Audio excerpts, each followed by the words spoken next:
मी आधीच सांगितलं होतं की लाडकी बहीण योजनेअंतर्गत सरकार आता घराघरात भांडणं लावतंय.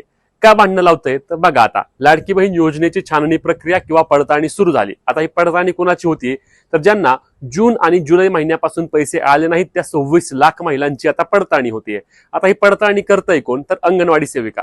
आता अंगणवाडी सेविका समजा तुमच्या घरी आल्या, तुम्ही सासू आणि सून दोघी जणी आहात किंवा तुम्ही सासू आणि 2 जावा आहात, तर तुम्हाला अंगणवाडी सेविका येऊन विचारणार काय की आता तुमच्या तिघींपैकी कोणाचे पैसे चालू ठेवायचे.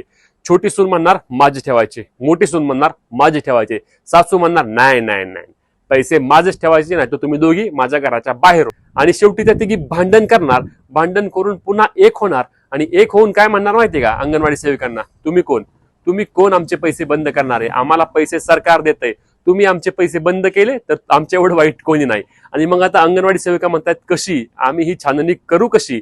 अनेक अंगणवाडी सेविकांनी ही छाननी करण्यास सपशेल नकार दिलेला आहे. एवढंच नाही तर अंगणवाडीचं असोसिएशन जे असतं ते असोसिएशन महाराष्ट्र राज्याचं, त्यांनी देखील सरकारला सांगितलंय की आमच्याकडून ही छाननी प्रक्रिया होणार नाही, तुम्ही तुमच्या पद्धतीने बघा.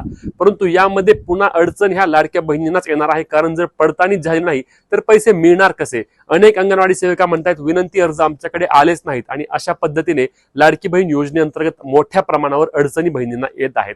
तुम्हाला याबाबत काय वाटतं हे कमेंट करून सांगायला विसरू नका आणि कामाची रीड शेअर फॉलो आणि सबस्क्राईब करायला विसरू नका. भेटूया पुढच्या रीलमध्ये, तोपर्यंत जय महाराष्ट्र.